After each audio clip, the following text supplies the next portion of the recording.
Book of 2 Chronicles, Chapter 3. Welcome to Bible Breakdowns Daily, where we walk through Scripture one chapter at a time. Today we are in 2 Chronicles chapter 3. This chapter marks the beginning of one of the greatest building projects in the Bible, the construction of the Temple in Jerusalem. The chapter carefully records where the temple is built and describes its measurements, structure, and many of its sacred furnishings. Every detail reflects the holiness, beauty, and majesty of God. Let's step into the story. Then Solomon begins to build the house of the Lord at Jerusalem on Mount Moriah, where the Lord had appeared to David his father, at the place David had prepared on the threshing floor of Ornan the Jebusite. He begins building on the second day of the second month in the 4th year of his reign. These are the foundations Solomon lays for building the house of God. The length is 60 cubits, and the width is 20 cubits, according to the former measure. The vestibule in front of the sanctuary is 20 cubits long across the width of the temple and 20 cubits high. Solomon overlays the inside with pure gold. He panels the main room with cypress, overlays it with fine gold, and decorates it with palm trees and chainwork. He adorns the temple with precious stones for beauty, and the gold is gold from Parvaim. He overlays the house, the beams, the doorposts, the walls, and the doors with gold, and he carves cherubim on the walls. Then he makes the most holy place. Its length is 20 cubits, corresponding to the width of the temple, and its width is also 20 cubits. He overlays it with 600 talents of fine gold. The weight of the nails is 50 shekels of gold. He also overlays the upper rooms with gold.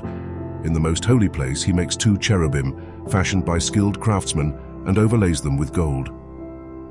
The wings of the cherubim together measure 20 cubits. One wing of the first cherub is 5 cubits long and touches the wall of the room. Its other wing, also 5 cubits long, touches the wing of the other cherub. The wing of the second cherub is also 5 cubits long and touches the opposite wall, and its other wing touches the wing of the first cherub.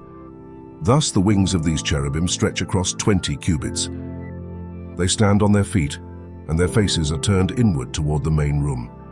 He makes the veil of blue, purple, crimson, and fine linen, and works cherubim into it. He also makes 2 pillars in front of the temple. Each pillar is 35 cubits high, with a capital 5 cubits high on top. He makes chainwork like that in the inner sanctuary and puts it on top of the pillars. He makes 100 pomegranates and places them on the chains. He sets up the pillars before the temple, one on the right and one on the left. He names the pillar on the right Yachin and the pillar on the left Boaz.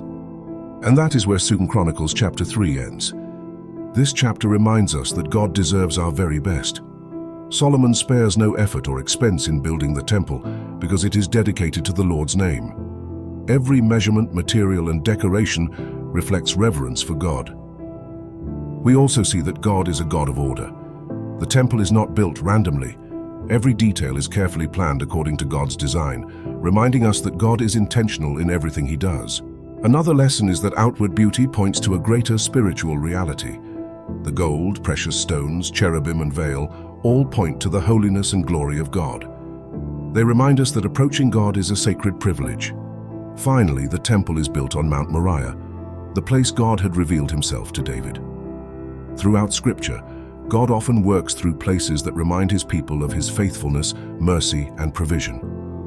If you're enjoying these Bible breakdowns and want to support what we're building, you can check out our merch at BibleBreakdownsDaily.com. It's just a small way to carry the message with you. I'll see you in the next chapter.